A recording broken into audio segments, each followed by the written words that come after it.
बोलिए वृंदावन बिहारी लाल की जय। मातली ने कहा रघुनाथ जी से, जो रथवान था, रावण के मस्तक के ऊपर प्रहार मत कीजिए, इससे ये मरेगा नहीं, इसके हृदय में प्रहार कीजिए। आप जल्दी ही ब्रह्मास्त्र छोड़कर इसका मर्म स्थल बींद डालिए। कथा हमने यहाँ से छोड़ी थी, यहीं से शुरू कर रहे हैं। आप भाग्यशाली हैं कि आप घर बैठे राम कथा सुन रहे हैं। अगस्त ऋषि ने ब्रह्मास्त्र का दान किया हुआ था।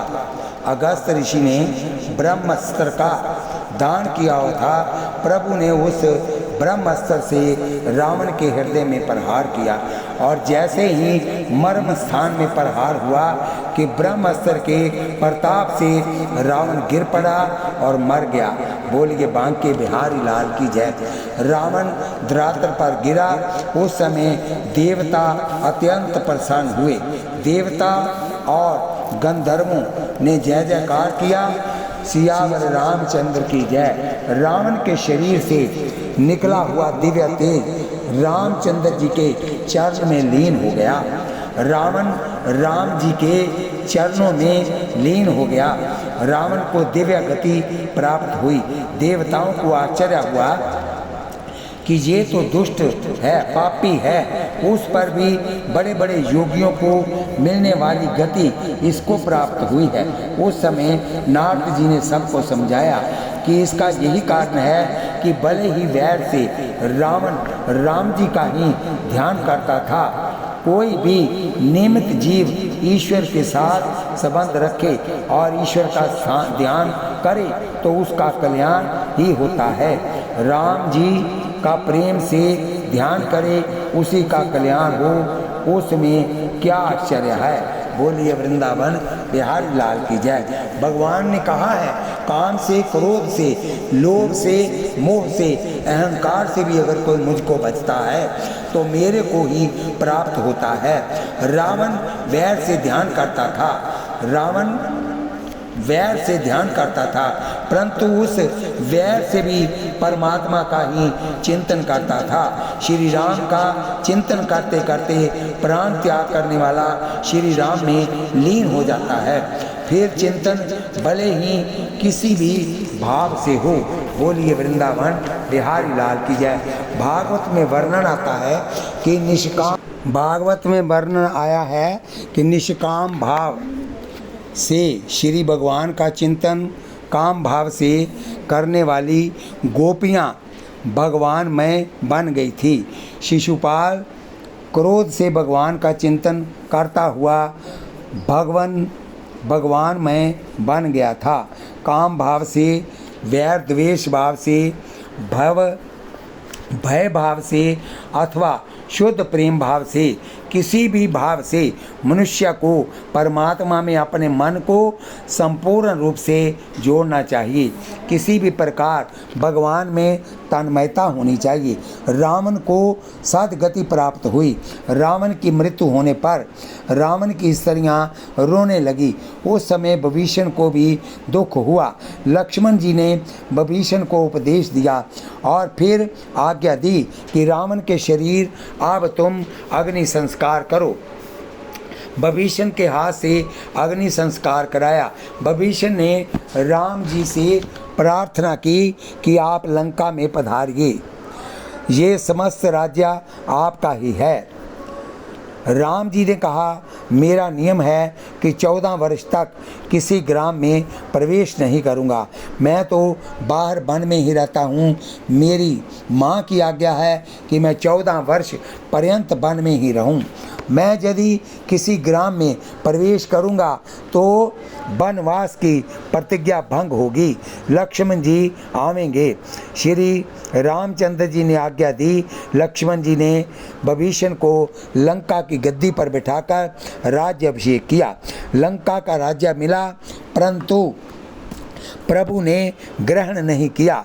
विभीषण को लंका का राज्य दे दिया। प्रभु ने लंका में से एक पैसा भी नहीं लिया। लंका में अतिशय संपत्ति थी। लंका की संपत्ति लंका के में ही छोड़ दी। उसमें से कुछ भी अयोध्या में लेकर नहीं गए। लंका का राज्य प्राप्त हो जाने पर विभीषण दौड़ते हुए जाकर रामचंद्र जी के चरणों में गिर पड़े। रामचंद्र जी का वंदन किया। विभीषण जी राजा हुए, ऐसा देखकर रामचंद्र जी को अत्यंत आनंद हुआ। विभीषण ने कहा, नाथ, यहाँ का सब कुछ आपके चरणों में अर्पण है। राम जी ने कहा, ये सब कुछ मेरा ही है, परंतु ये मैंने तुमको दिया है। तुझे कुछ सेवा करनी हो, इन वानरों का तू सम्मान कर। विभीषण ने वानरों को वस्त्र भूषण दिए। तदुपरांत विभीषण की आज्ञा से मांगलिक स्नान कराया गया। जानकी जी के ने सुंदर श्रृंगार किया। जानकी जी पालकी में विराजी और धीरे धीरे पधारी। वानरों को श्री सीता माँ के दर्शन की बहुत इच्छा थी कि माता जी कैसी हैं, हमको दर्शन की इच्छा है। वह लोग दर्शन के लिए शीघ्रता करते हुए धक्का मुक्की करने लगे। पालकी के साथ के सेवक हटो हटो बोलते हुए सभी को हटाने लगे।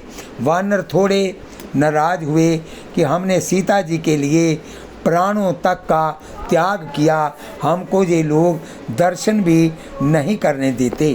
ये सब देखकर राम जी ने कहा, ये सब प्रेम से दर्शन करने के लिए अत्यंत आतुर हैं, इसलिए अब श्री सीता जी चल कर आवे, यही उचित है। श्री सीता जी को पालकी में से उतारकर धीरे धीरे पैदल चलने लगी। वानर श्री सीता माँ का जय जयकार करते हुए उनको प्रणाम करने लगे। सीता जी पधारी, तब प्रभु ने थोड़ी लीला की। छाया जानकी को अग्नि में दग्ध करके प्रत्यक्ष जानकी को स्वीकार करना था, इसलिए प्रभु ने सीता जी से कुछ कड़वे शब्द कहे। माता जी ने लक्ष्मण जी से कहा, लक्ष्मण, शीघ्र ही अग्नि प्रकट करो। अग्नि प्रकट होने पर श्री सीता जी ने दोनों हाथ जोड़कर कहा, मैं जो मन वाच क्रम मम और माही, तजी रघुबीर आन गति नाही। तो कृषाणु सबके गति जाना, मोहि कहो हो श्री खंड समाना। श्री राम जी के बिना अन्य किसी भी पुरुष का मैंने कभी स्मरण भी किया ना हो, मैंने पतिव्रता धर्म का बराबर पालन किया हो, तो हे अग्निदेव, तुम चंदन जैसी शीतल हो जाओ। बोलिए वृंदावन बिहारी लाल की जय। श्री सीता जी ने अग्नि में प्रवेश किया। सभी रुदन श्वास गति से देखते रह गए। कितने ही वानर रोने लगे कि ये क्या हो रहा है। ऐसा अनर्थ श्री सीता जी के लिए राम जी ने इतना विशाल युद्ध किया, और अब राम जी ऐसे क्यों कर रहे हैं। उसी समय साक्षात अग्नि नारायण श्री सीता जी को लेकर बाहर आए। कहा, श्री सीता जी महान पतिव्रता है, देवता ऋषि सभी यहाँ वहाँ प्रकट हो गए। सभी ने साक्षी दी। श्री रामचंद्र जी ने सीता जी को स्वीकार किया। श्री सीता जी श्री राम जी के साथ विराजी। श्री सीता राम जी के दर्शन करते हुए ब्रह्मा जी को आनंद हुआ। ब्रह्मा जी ने परमात्मा की सुंदर स्तुति की। जय राम सदा सुख धाम हरे, रघुनायक सायक चाप धरे, भव वारद दारण सिंह प्रभु, गुण सागर नागर नाथ विभो। उनके उपरांत इंद्र जी ने स्तुति की। बोलिए वृंदावन बिहारी लाल की जय। फिर राजा इंद्र ने रामचंद्र जी से कहा, आपने हमारे लिए अनेक कष्ट सहन किए हैं। ये रावण हमको बहुत कष्ट देता था, आपने बहुत कृपा की है, मैं क्या सेवा करूं आपकी। तब प्रभु ने राजा इंद्र को आज्ञा दी कि इस युद्ध में राक्षसों ने अनेक वानरों को मार डाला है। माँ महित लागी तजे इन प्राणा सकल जियाओ सुरेश सुजाना। तुम आकाश में खड़े होकर अमृत की वृष्टि करो जिससे मरे हुए वानर पुनः जीवित हो जाएं। इंद्र राजा ने प्रभु की आज्ञा के अनुसार आकाश में से अमृत की वर्षा की। मृत्यु को प्राप्त हुए सभी वानर जीवित हो गए। युद्ध भूमि में वानर तथा राक्षस दोनों का मरण हुआ था, परंतु वानर ही जीवित हुए और राक्षस जीवित नहीं हुए। इसका कारण बताया है कि वानर युद्ध कर रहे थे, उस समय उनकी दृष्टि राक्षसों पर थी। श्री रामचंद्र जी के दर्शन करते करते राक्षसों ने प्राणों का त्याग किया था, अतः उन पर अमृत की वर्षा होने पर भी राक्षस पुनः जीवित नहीं हुए। राक्षस तो प्रभु के धाम में चले गए थे। रामाकार भय तिनके मन मुक्त हुए छूटे भवबंधन। अंत काल में श्री राम का दर्शन करते हैं। अंत काल में जो श्री राम का दर्शन करते हैं, श्री राम स्मरण करते हैं, उन्हें पुनः संसार में नहीं आना पड़ता। तत्पश्चात भगवान शंकर ने आकर राम जी की स्तुति करते हुए कहा, नाथ जब ही कौशलपुर पूरी हो ही तिलक तुम्हार कृपा सिंधु में आऊव देखन चरित उधार। अब शीघ्र ही अयोध्या में आपका राज्याभिषेक होगा, वहाँ मैं आपके दर्शन करने आऊँगा। परमानंद हुआ। विभीषण ने रामचंद्र जी से बहुत आग्रह किया कि आप कुछ दिनों के लिए यहीं पर आनंद से में विराजें। रामचंद्र जी ने कहा, अब 14 वर्ष की अवधि पूरी हो रही है। मेरे भरत भैया की मुझे याद आती है। भगवान का जो सतत स्मरण करता है उसे भगवान किसी भी दिन भुलाते नहीं। भरत जी राम जी के स्मरण में तन में रहते थे, इसी कारण से रामचंद्र जी को भरत याद आते थे। रामचंद्र जी ने कहा, मुझे अब शीघ्र ही अयोध्या जाना है। मैंने सुना है कि मेरे भाई ने अन्न का त्याग किया हुआ है, कंद मूल फल खाता है, जटा धारण करता है, वह मेरी जैसी तपस्या करता है। भरत मेरी प्रतीक्षा कर रहा है, मुझे शीघ्र ही जाना चाहिए। उसके उपरांत रघुनाथ जी ने वानरों से कहा, तुम लोगों ने मेरी बहुत सहायता की है, मैं तुम्हारे किए हुए उपकारों को नहीं भूल सकता। राम जी वानरों के उपकार को भूले न थे। कृष्ण अवतार में इन्होंने वानरों के इस उपकार का स्मरण करके खूब माखन खिलाया है।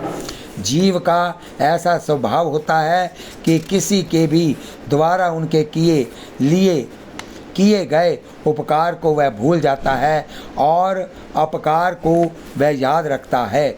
भगवान थोड़े से ही उपकार को नहीं भूलते। शास्त्र में प्रत्येक पाप का प्रायश्चित बताया है, परंतु जो कृतघ्नी हैं, जो किए उपकार को भूल जाते हैं, उनका कोई प्रायश्चित नहीं है। इसलिए दूसरों के उपकार को कभी ना भूलो। राम जी विचारते थे, इन वानरों ने मेरी बहुत सेवा की है, ये मेरे परम भक्त हैं, इन्होंने पेड़ के पत्ते चबाकर मेरी सेवा की है। इस समय तो मैं तपस्वी हूँ, इस कारण कुछ दे सकता नहीं, परंतु कृष्ण अवतार में इनके उपकारों का स्मरण रख कर इनको खूब माखन मिश्री खिलाऊंगा। राम अवतार में वानरों के द्वारा की गई सेवा का फल प्रभु ने कृष्ण अवतार में दिया। कन्हैया ने वानरों को खूब ही माखन खिलाया है। लंका युद्ध समाप्त हो जाने पर राम जी ने वानरों से कहा, मैं तुम्हारे उपकारों को कभी नहीं भूलूंगा, अब तुम यहीं से अपने अपने घर पधारो। राम जी का वियोग किसी से भी सहन हो सके ऐसा नहीं था। इससे वानरों ने कहा, महाराज हमको अयोध्या चलना है। बोलिए बांके बिहारी लाल की जय। हमको माता कौशल्या जी का दर्शन करना है। पुष्पक विमान में सीता जी राम जी विराजे। राम जी ने सभी को विमान में बैठ जाने की आज्ञा दी। जैसे जैसे वानर सेना विमान में भरती गई वैसे वैसे ही विमान विशाल होता गया। अयोध्या जाने की इच्छा सभी वानरों की थी। विमान अति विशाल बन गया। सभी ने श्री रामचंद्र जी का जय जयकार किया। विमान सकुशल अयोध्या को चल दिया। बोलिए वृंदावन बिहारी लाल की जय। पुष्पक विमान में विराजे हुए श्री रघुनाथ जी सीता जी को बतलाने लगे कि यहाँ पर रावण का वध किया तथा यहाँ पर कुंभकर्ण को मारा एवं यहाँ पर सेतु बंधन हुआ। यहाँ पर मैंने रामेश्वर जी की स्थापना की है। सीता जी ने कहा मुझे रामेश्वर जी की पूजा करनी है। राम जी ने कहा इस समय नहीं, हम अयोध्या जाकर फिर से यात्रा करने निकलेंगे, उस समय यहाँ पर भी आवेंगे। इस समय तो भरत प्रतीक्षा कर रहे हैं। दूर से ही रामेश्वर भगवान के दर्शन किए। उसके उपरांत सुग्रीव की नगरी किशिकंदा दिखाई। किशिकंदा में विमान उतरा। वहाँ अनेक वानर अपनी वानर पत्नियों के साथ श्री सीताराम जी के दर्शन करने के लिए आए। आनंद हुआ। वहाँ से विमान आगे बढ़ा। राम जी सीता जी को बताने लगे यहाँ मैंने बाली का वध किया। यहीं पर सुग्रीव के साथ मित्रता हुई। मार्ग में आगे बढ़ते फिर पंचवटी के दर्शन हुए। अगस्त ऋषि, सुतीक्ष्ण ऋषि आदि ऋषियों ने आश्रम बतलाए। माता जी को स्मरण कराया। याद है तुमको हम यहीं से गए थे। तब सीता जी को याद आया। राम जी ने कहा ये चित्रकूट दिखाई देता है। यहाँ पर भरत जी हमसे मिलने आए थे। ये भारद्वाज ऋषि का आश्रम दिखाई दे रहा है। प्रयागराज में विमान उतरा। श्री रामचंद्र जी ने कहा आज की रात्रि यहीं रहेंगे। अवधि परिपूर्ण होगी तभी अयोध्या प्रवेश करेंगे। प्रभु ने हनुमान जी को आज्ञा दी कि जल्दी दौड़ते हुए अयोध्या जाओ। भरत जी को समाचार दे दो कि हम प्रातःकाल आ रहे हैं। हनुमान जी समाचार देने चल पड़े। श्री रघुनाथ जी को वापस पधारे हुए देखकर ऋषि भारद्वाज जी को अतिशय आनंद हुआ। उन्होंने सभी का स्वागत किया। रघुनाथ जी ने गुरुदेव से पूछा मेरा भरत तो आनंद में है ना? अनेक वर्षों से मैंने भरत की कोई कथा नहीं सुनी। बोलिए वृंदावन बिहारी लाल की जय। भारद्वाज ऋषि ने कुशल समाचार निवेदन किया। रघुनाथ जी ने रात्रि यहाँ विश्राम किया। दूसरे दिन विमान में बैठकर आगे जाते हुए मार्ग में सीता जी ने गंगा मैया की पूजा की। जिस समय वनवास पधारे थे उस समय गंगा जी की साध रखी हुई थी कि लक्ष्मण जी के साथ 14 वर्ष का हमारा वनवास परिपूर्ण हो जावे तो माँ मैं आपकी पूजा करूँगी। श्री गंगा जी ने आशीर्वाद दिया और कहा ये तो आप मेरी महिमा बढ़ाने के लिए ऐसी लीला कर रही हो। तुम जो हम ही बड़ी विनय सुनाई, कृपा कीनी मोहि दीन बढ़ाई। गुह राजा ने आकर प्रभु का साष्टांग वंदन किया। राम जी ने उसे उठाकर आलिंगन किया। परमानंद हुआ। विमान में बैठकर सब अयोध्या के मार्ग पर आगे बढ़े। बोलिए वृंदावन बिहारी लाल की जय। अयोध्या के समीप नंदी ग्राम में भरत जी का निवास था। हनुमान जी महाराज वहाँ गए। भरत जी का श्री अंग बहुत दुर्लभ हो गया। 14 वर्ष तक अन्न नहीं ग्रहण किया था। राम जी का जैसा ही वेश था, वलकल वस्त्र पहने हुए थे। माथे पर जटाओं का मुकुट था। सिंहासन पर पादुकाओं की स्थापना की हुई थी। भरत जी सीताराम का कीर्तन करते हुए तन्मय हो रहे थे।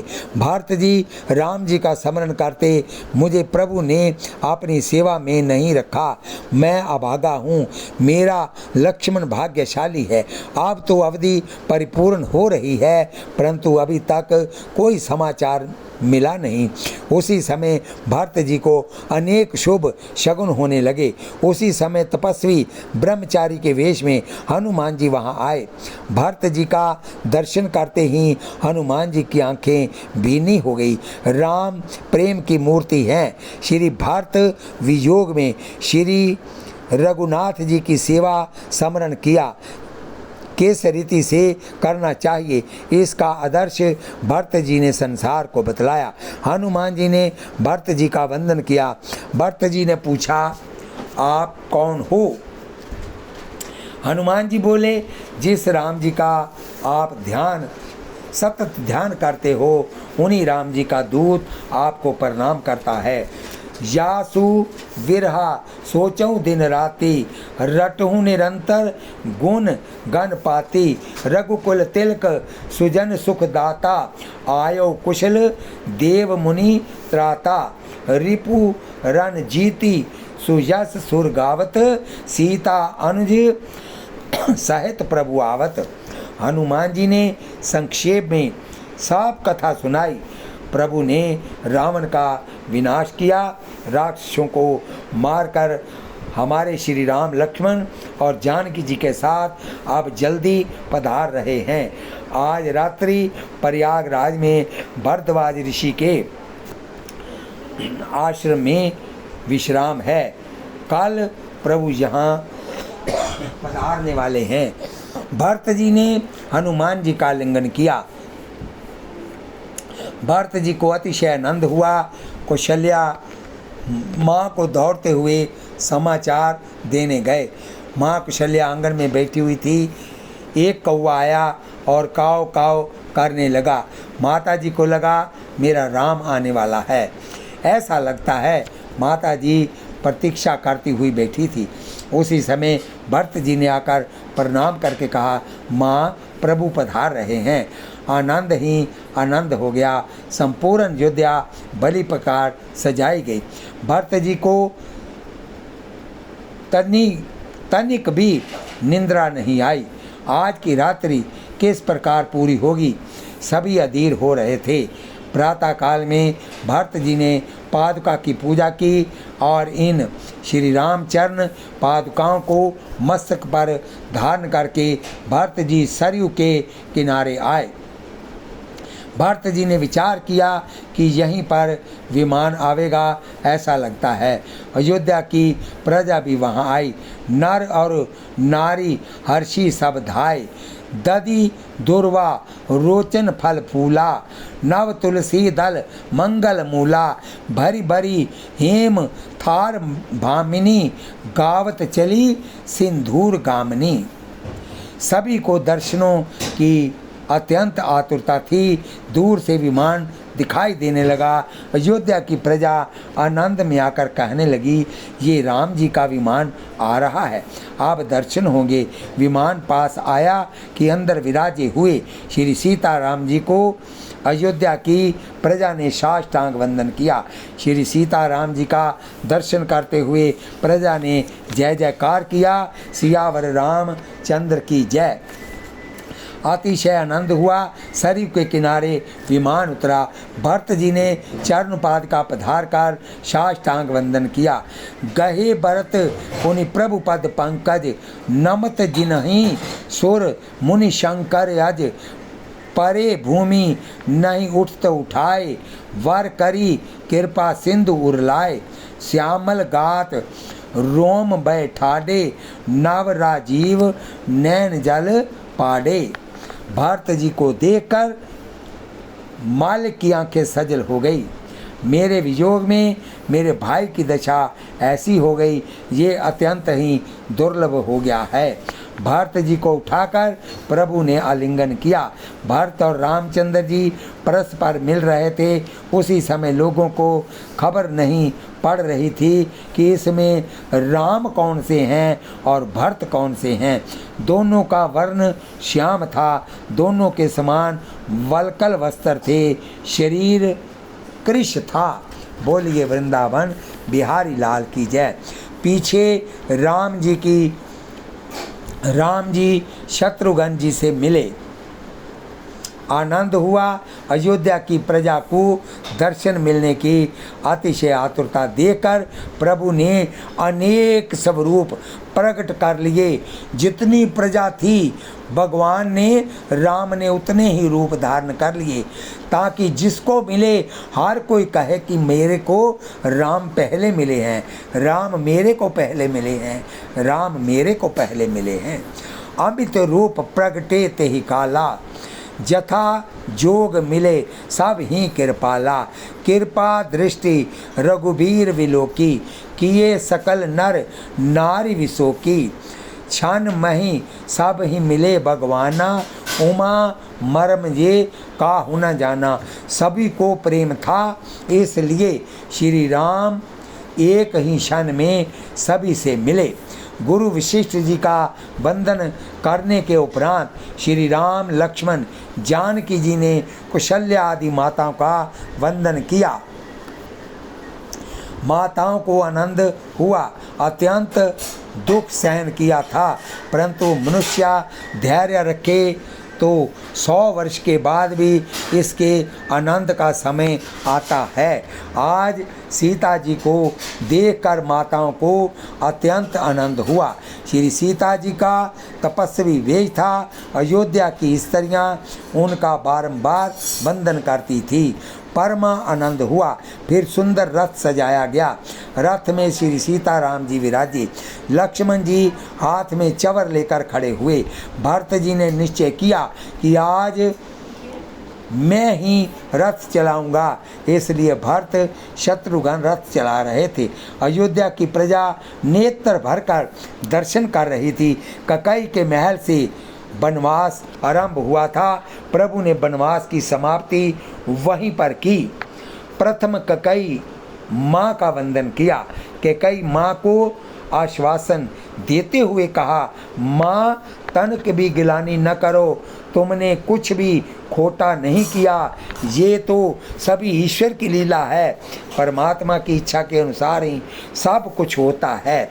वैशाख शुदी पंचमी के दिन श्री रामचंद्र जी अयोध्या में पधारे।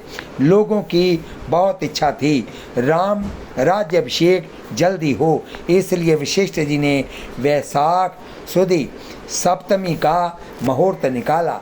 वशिष्ठ जी ने कहा, राज्याभिषेक के लिए चारों समुद्रों का जल चाहिए, तीर्थ जल की भी आवश्यकता होती है। भरत जी ने कहा, मैंने सभी तैयारी की हुई है, इस समय किसी को भी भेजने की आवश्यकता नहीं।